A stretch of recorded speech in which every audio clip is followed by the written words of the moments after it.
नमस्कार मित्रों, आपका स्वागत है हमारे YouTube चैनल पर। आज आप इस वीडियो में सुनेंगे भगवान शालिग्राम की कथा। प्रिय मित्रों, अगर आप वीडियो पर नए हैं तो वीडियो को लाइक करें और हमारे चैनल को सब्सक्राइब करें। कृष्णनगर के पास एक गांव में एक ब्राह्मण अपनी पत्नी के साथ रहते थे और वे ब्राह्मण पुरोहिती का काम किया करते थे।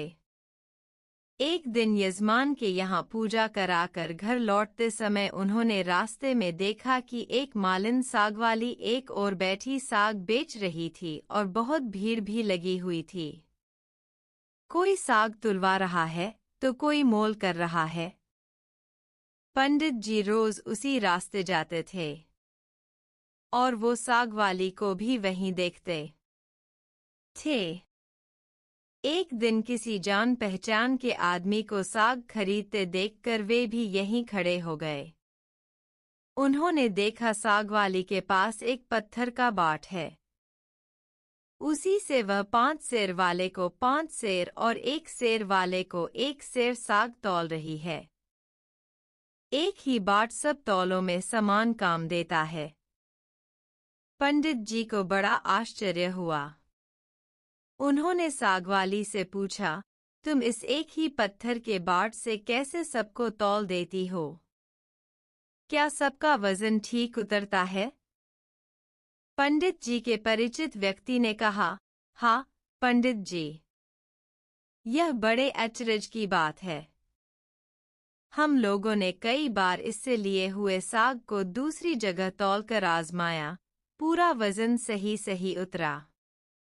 पंडित जी ने कुछ रुककर साग वाली से कहा, बेटी, यह पत्थर मुझे दोगी? साग वाली बोली, नहीं बाबा जी, तुम्हें नहीं दूंगी। मैंने बड़ी कठिनता से इसको पाया है। मेरे सिर बटखरे खो जाते तो घर जाने पर माँ और बड़े भाई मुझे मारते। 3 वर्ष की बात है, मेरे बटखरे खो गए। मैं घर गई तो बड़े भाई ने मुझे मारा। मैं रोती रोती घाट पर आकर बैठ गई और मन ही मन भगवान को पुकारने लगी। इतने में ही मेरे पैर के पास यह पत्थर लगा।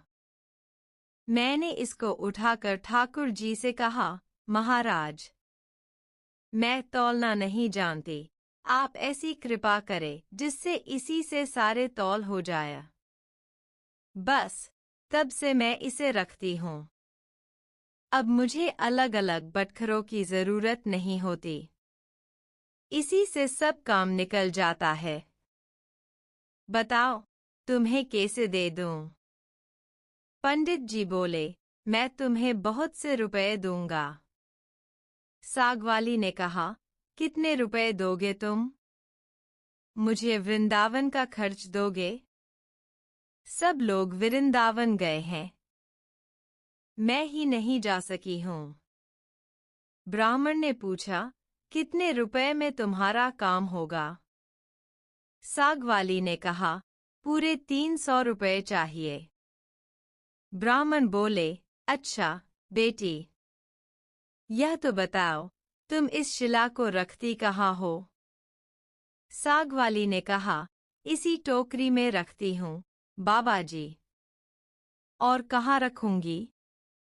ब्राह्मण घर लौट आए और चुपचाप बैठे रहे। ब्राह्मणी ने पति से पूछा, यूं उदास क्यों बैठे हैं? देर जो हो गई है। ब्राह्मण ने कहा, आज मेरा मन खराब हो रहा है, मुझे 300 रुपए की जरूरत है। ब्राह्मण पत्नी ने कहा, इसमें कौन सी बात है? आपने ही तो मेरे गहने बनवाए थे। विशेष जरूरत हो तो लीजिए, इन्हें ले जाइए, होना होगा तो फिर हो जाएगा। इतना कहकर ब्राह्मणी ने गहने उतार दिए। ब्राह्मण ने गहने बेचकर रुपए इकट्ठे किए और दूसरे दिन सवेरे सागवाली के पास जाकर उसे रुपए गिन दिए और बदले में उस शिला को ले लिया। गंगाजी पर जाकर उसको अच्छी तरह धोया और फिर नहा धोकर वे घर लौट आए। इधर पीछे से एक छोटा सा सुकुमार बालक जाकर ब्राह्मणी से कह गया, पंडिताइन जी, तुम्हारे घर ठाकुर जी आ रहे हैं, घर को अच्छी तरह झाड़ बुहार कर ठीक करो। सरल हृदय ब्राह्मणी ने घर साफ करके उसमें पूजा की सामग्री सजा दी। ब्राह्मण ने आकर देखा तो उन्हें अचरज हुआ। ब्राह्मणी से पूछने पर उसने छोटे बालक के आकर कह जाने की बात सुनाई। यह सुनकर पंडित जी को और भी आश्चर्य हुआ। पंडित जी ने शिला को सिंहासन पर पधराकर उसकी पूजा की। फिर उसे ऊपर आले में पधरा दिया। रात को सपने में भगवान ने कहा, तू मुझे जल्दी लौटा आ, नहीं तो तेरा भला नहीं होगा, सर्वनाश को जाएगा। ब्राह्मण ने कहा, जो कुछ भी हो, मैं तुमको लौटाऊंगा नहीं। ब्राह्मण घर में जो कुछ भी पत्र पुष्प मिलता उसी से पूजा करने लगे। 2-4 दिनों बाद स्वप्न में फिर कहा, मुझे फेंका, नहीं तो तेरा लड़का मर जाएगा। ब्राह्मण ने कहा, मर जाने दो, तुम्हें नहीं फेंकूंगा। महीना पूरा बीतने भी नहीं पाया था कि ब्राह्मण का एकमात्र पुत्र मर गया। कुछ दिनों बाद फिर स्वप्न हुआ, अब भी मुझे वापस दे आ, नहीं तो तेरी लड़की मर जाएगी। दृढ़निश्चयी ब्राह्मण ने पहले वाला ही जवाब दिया। कुछ दिनों पश्चात लड़की मर गई।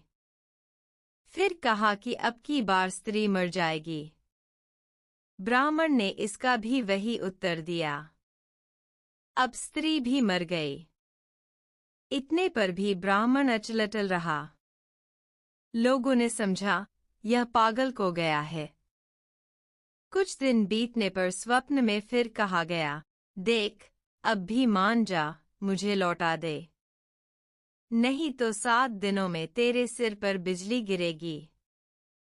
ब्राह्मण बोले, गिरने दो, मैं तुम्हें उस सागवाली की गंदी टोकरी में नहीं रखने का। ब्राह्मण ने एक मोटे कपड़े में लपेटकर भगवान को अपने मजबूती से बांध लिया। वे सब समय यूं ही उन्हें बांधे रखते। कड़कड़ाकर बिजली कौंधतीन ज़िद्दीक आती, पर लौट जाती। अब 3 ही दिन शेष रह गए। एक दिन ब्राह्मण गंगा जी के घाट पर संध्या पूजा कर रहे थे कि 2 सुंदर बालक उनके पास आकर जल में कूदे। उनमें एक सांवला था, दूसरा गोरा।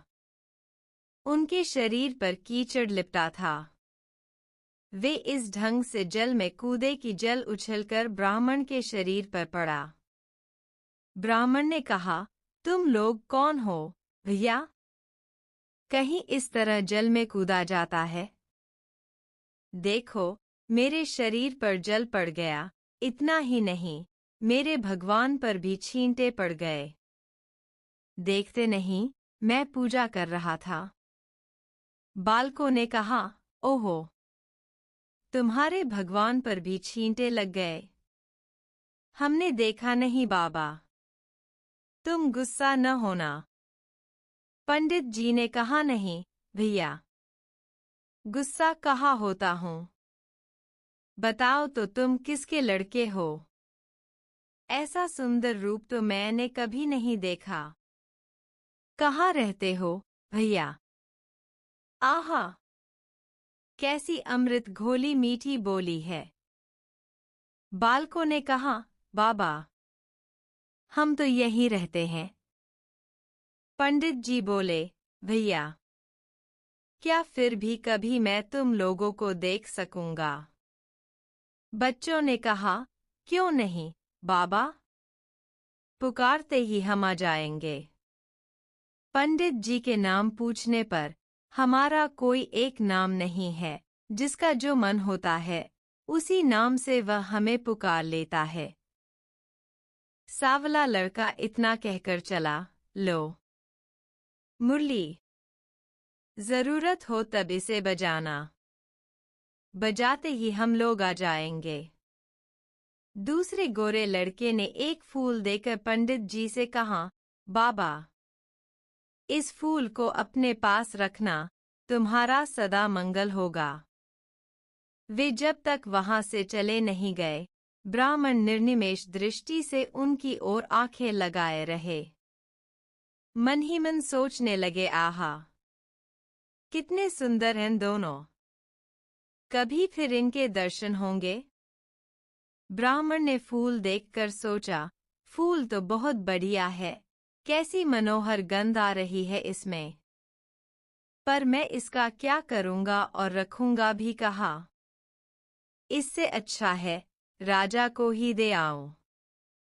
पंडित जी ने जाकर फूल राजा को दिया। राजा बहुत प्रसन्न हुए। उन्होंने उसे महल में ले जाकर बड़ी रानी को दिया। इतने में ही छोटी रानी ने जाकर कहा, मुझे भी एक ऐसा ही फूल मंगवा दो, नहीं तो मैं डूब मरूंगी। राजा दरबार में आए और सिपाहियों को उसी समय पंडित जी को खोजने भेजा।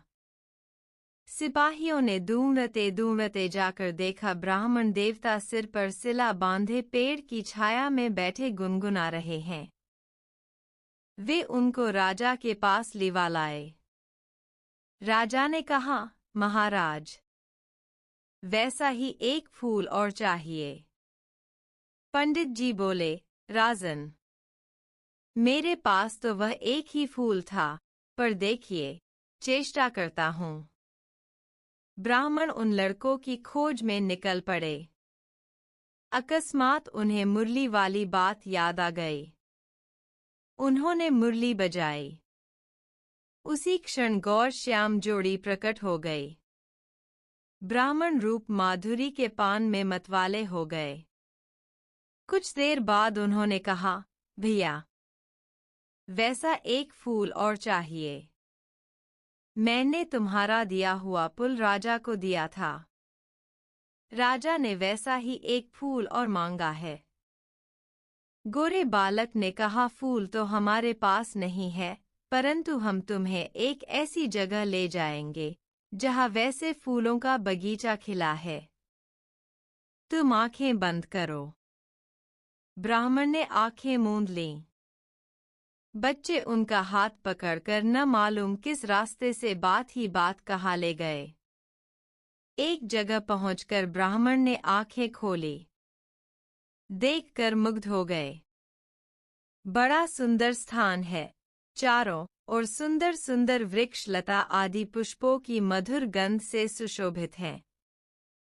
बगीचे के बीच में एक बड़ा मनोहर महल है। ब्राह्मण ने देखा तो वे बालक गायब थे। वे साहस करके आगे बढ़े। महल के अंदर जाकर देखते हैं, सब ओर से सुसज्जित बड़ा सुरम्य स्थान है। बीच में एक दिव्य रत्नों का सिंहासन है। सिंहासन खाली है। पंडित जी ने उस स्थान को मंदिर समझकर प्रणाम किया। उनके माथे पर बंधी हुई ठाकुर जी की शिला खुलकर नीचे पड़ गई। ज्यों ही पंडित जी ने उसे उठाने को हाथ बढ़ाया कि शिला फटी और उसमें से भगवान लक्ष्मी नारायण प्रकट होकर शून्य सिंहासन पर विराजमान हो गए। भगवान नारायण ने मुस्कराते हुए ब्राह्मण से कहा, हमने तुमको कितने दुख दिए, परंतु तुम अटल रहे।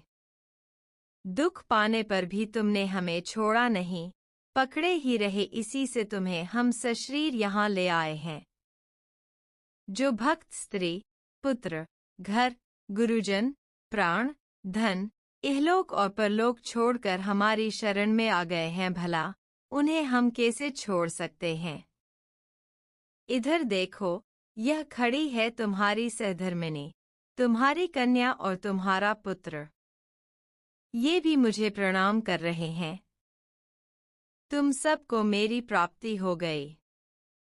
तुम्हारी एक की दृढ़ता से सारा परिवार मुक्त हो गया।